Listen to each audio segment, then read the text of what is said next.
আজকে আলু ফুলকপির একেবারে নতুন দুর্দান্ত স্বাদের একটা সম্পূর্ণ নিরামিষ রেসিপি আপনাদের সাথে শেয়ার করব। এটা আপনারা ভাত, রুটি, পোলাও, ফ্রাইড রাইস সব কিছুর সাথে সার্ভ করতে পারেন। রান্না করাও একেবারে সহজ। তো চলুন দেরি না করে রেসিপিটা দেখে নেওয়া যাক। নমস্কার বন্ধুরা, আহারে বাহার রান্নাঘরে আপনাদের সবাইকে অনেক অনেক স্বাগত জানিয়ে শুরু করছি আজকের এই দুর্দান্ত স্বাদের আলু ফুলকপির রেসিপি। দেখুন, কড়াতে আমি কিছুটা পরিমাণ গরম জল বসিয়ে দিয়েছি। দিয়ে দিলাম হাফ চা চামচ লবণ। লবণটা মিশিয়ে নিয়ে গোটা ফুলকপিটা আমি এর মধ্যে দিয়ে দিলাম। 4 থেকে 5 মিনিট একটু ভাপিয়ে নেব। গ্যাসের ফ্লেমটাকে মিডিয়াম হাইতে রেখে এভাবে উল্টে পাল্টে ফুলকপিটাকে ভাপিয়ে নেব, যাতে করে উপরে যে নোংরাটা যদি থাকে সেটাও বেরিয়ে যাবে, আর ভেতরে কোনো পোকামাকড় থাকলে সেটাও বেরিয়ে আসবে। দেখুন, প্রায় 4-5 মিনিট ফুলকপিটাকে ভাপিয়ে নিয়েছি। এবার তুলে নিচ্ছি, একটা প্লেটে রেখে দেবো একটু ঠান্ডা হতে হতে। এদিকে আমি একটা বড় সাইজের আলু এভাবে লম্বা করে কেটে নিয়েছি। আর একটা মশলা তৈরি করব, তার জন্য মিক্সারের জারে নিয়ে নিচ্ছি কিছুটা ধনেপাতার ডাঁটি, 3টে কাঁচা লঙ্কা, ঝালটা আপনারা নিজেদের পরিমাণ বুঝে দেবেন। একটা বড় সাইজের টমেটো টুকরো করে দিয়েছি 1 ইঞ্চি আদা। এবার একটা মিহি পেস্ট তৈরি করে নেব সামান্য একটু জল দিয়ে। দেখুন, এইরকম একটা মিহি পেস্ট তৈরি করে নিয়েছি। আর এদিকে আমি ফুলকপিটাকে গ্রেট করে নেব। গ্রেটারের মোটা অথবা সরু যে কোনো দিক দিয়ে গ্রেট করলেই চলবে। আমি এইভাবে গ্রেট করে নিচ্ছি। দর্শক বন্ধুরা, আজকের পুরো ভিডিওটা দেখে আপনাদের যদি একটু ভালো লেগে থাকে, নিচে লাইক বাটন আছে, অবশ্যই প্রেস করে দেওয়ার অনুরোধ রইল। আর আপনি নতুন বন্ধু হয়ে থাকলে চ্যানেলটাকে সাবস্ক্রাইব করে সাথেই থাকবেন।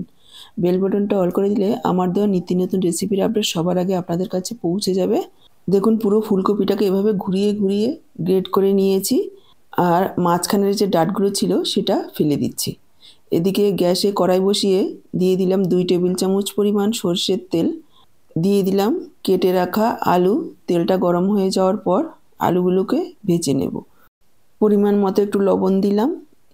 লবণ দিয়ে আলুগুলোকে একেবারে লালচে করে ভেজে নেব 2-3 মিনিট সময় নিয়ে। দেখুন, 2-3 মিনিট সময় নিয়ে আলুগুলোকে লালচে করে ভেজে নিয়েছি। এবার আলুগুলোকে তুলে নিলাম। আলু তুলে নিয়ে ওই একই তেলে দিয়ে দিচ্ছি 2টো এলাচ, 1 টুকরো দারচিনি, 3-4টে লবঙ্গ, সাথেই দিয়ে দিলাম হাফ চা চামচ গোটা জিরে। কয়েক সেকেন্ড ভেজে নেওয়ার পর পেস্ট করে রাখা মশলাটা দিয়ে দিলাম। এবার পুরো মশলাটাকে কষিয়ে রান্না করে নিতে হবে 2 থেকে 3 মিনিট। দেখুন, 2 মিনিট মতো কষিয়ে নিয়েছি। এরপর আমি যোগ করে দিচ্ছি কিছু গুঁড়ো মশলা, হাফ চা চামচ ধনের গুঁড়ো, হাফ চা চামচ জিরের গুঁড়ো, হাফ চা চামচ হলুদ গুঁড়ো, হাফ চা চামচ লাল লঙ্কার গুঁড়ো, আর দিয়ে দিলাম হাফ চা চামচ পরিমাণ কাশ্মীরি লাল লঙ্কার গুঁড়ো। এটা সম্পূর্ণ অপশনাল, আপনারা চাইলে নাও দিতে পারেন। দিয়ে দিলাম পরিমাণ মতো লবণ। এবার পুরো মশলাটাকে আরও 2-3 মিনিট কষিয়ে নেব, যাতে করে টমেটোর কাঁচা গন্ধ একেবারেই না থাকে আর মশলা পুরো তেল ছেড়ে দেয়, সেই পর্যন্ত আমাদের কষিয়ে নিতে হবে। দেখুন, আরও 2-3 মিনিট মশলাটাকে কষিয়ে নিয়েছি। মশলা তেল ছেড়েছে। এবার আমি যোগ করে দিচ্ছি ভেজে রাখা আলু। আলুটাকে দিয়েও মশলার সাথে আরও কিছুক্ষণ আমাদের নাড়াচাড়া করে কষিয়ে নিতে হবে। দেখুন, আরও 1-1.5 মিনিট আলুটাকে মশলার সাথে কষিয়ে নিয়েছি। এবার যোগ করে দিচ্ছি জল। জলের পরিমাণটা এখানে আপনারা যতটা ঝোল রাখবেন সেই পরিমাণ বুঝেই দিতে হবে। আমি এখানে প্রায় 1.5 কাপ পরিমাণ জল যোগ করে দিয়েছি। ভালোভাবে মিশিয়ে নিয়ে ঢাকা দিয়ে আরও 4-5 মিনিট আমাদের রান্না করতে হবে, যাতে করে আলুগুলো সেদ্ধ হয়ে যায়। এইদিকে দেখুন, আমি এখানে 100 গ্রাম মুগ ডাল প্রায় 1 ঘন্টা আগে ধুয়ে ভিজিয়ে রেখেছি। এবার 1 ঘন্টা পর জল ছেঁকে নিয়ে চলে এসেছি। নিয়ে নিচ্ছি মিক্সচারের জারে। তারপর অল্প পরিমাণে জল দিয়ে এরকম একটা পেস্ট তৈরি করে নিয়েছি। এবার ঢেলে দিচ্ছি যে কপিটা আমি গ্রেট করে রেখেছি তার মধ্যে।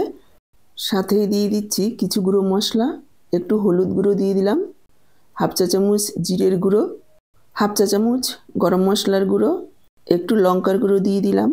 দিয়ে দিচ্ছি পরিমাণ মতো লবণ, সামান্য কয়েক দানা চিনি। চিনিটা যদি আপনারা অপছন্দ করেন স্কিপ করবেন। আর দিয়ে দিলাম কিছুটা ধনেপাতা কুচি। সব কিছু ভালোভাবে মেখে নেব এইভাবে চটকে। ভালোভাবে মেখে নেওয়ার পর যদি মনে হয় যে নরম আছে, লবণ দেওয়ার জন্য কফি জল ছেড়ে দেবে। তাহলে এখানে 2 চা চামচ পরিমাণ বেসন যোগ করে দেবেন। যোগ করে দিয়ে আবারও একবার মেখে নিতে হবে। বেসনটা দিয়ে ধরে দেখে নিতে হবে যাতে করে এইরকম বড়ার আকারে তৈরি হয়।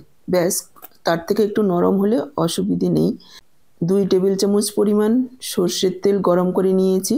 তারপর এভাবে বড়ার আকারে করে দিয়ে দিচ্ছি। একবারে যতটা ধরবে দিয়ে দেব। এভাবে মশলা মেখে নেওয়ার পর খুব বেশি সময় রেখে দেওয়া যাবে না, তাহলে জল ছেড়ে দেবে, আরও পাতলা হয়ে যাবে।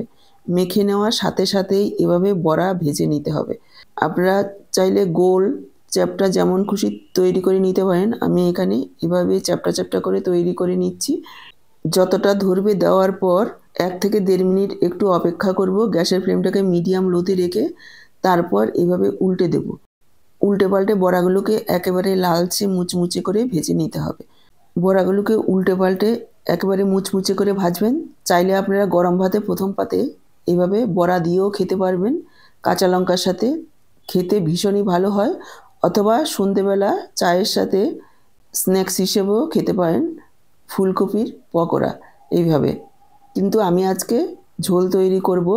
দেখুন, প্রথম ব্যাচের বড়াগুলো ভেজে তুলে নিয়েছি। প্রথম ব্যাচেরগুলো যেভাবে ভেজেছি দ্বিতীয় ব্যাচেরগুলো সেভাবেই ভেজে নেব। একেবারে খাস্তা আর মুচমুচে হয়েছে। এদিকে দেখুন, প্রায় 4-5 মিনিট রান্না করে নিয়েছি। আলুগুলো খুব সুন্দরভাবে সেদ্ধ হয়ে গেছে আর ঝোলটাও ভালোভাবে ফুটেছে। ঝোল ভালোভাবে ফুটিয়ে নিলে আর পানসে ভাব থাকে না। দেখুন, আলু খুব সুন্দরভাবে সেদ্ধ হয়ে গেছে। এবার ঝোলের মধ্যে দিয়ে দিলাম 1/2 চা চামচ গরম মশলার গুঁড়ো। যদি লবণের প্রয়োজন হয় এই সময়ে দিয়ে দেবেন। আর সামান্য কয়েক দানা চিনি। আমি আর লবণ দিচ্ছি না, লবণ একেবারে ঠিকঠাক আছে। ভালোভাবে মিশিয়ে নেব। তারপর একে একে বড়াগুলো দিয়ে দেব।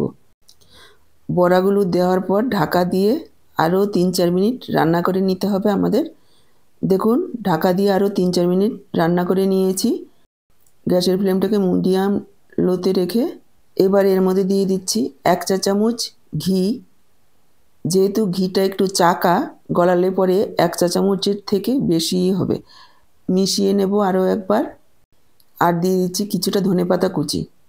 ভালোভাবে মিশিয়ে নিয়ে ঢাকা দিয়ে রেখে দেবো 5 মিনিট স্ট্যান্ডিং টাইমে, যাতে করে ঘি ধনেপাতার গন্ধটা ভালোভাবে মিশে যায়।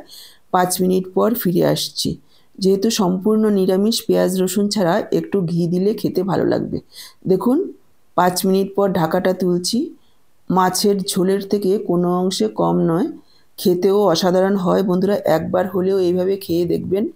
আশা করি আপনাদেরও ভীষণ ভালো লাগবে। আর বাড়িতে বানিয়ে খেলে একেবারে কমেন্ট বক্সে জানাতে ভুলবেন না। আজকের পুরো ভিডিওটা দেখে কেমন লাগলো অবশ্যই একবার জানাবেন কমেন্ট বক্সে।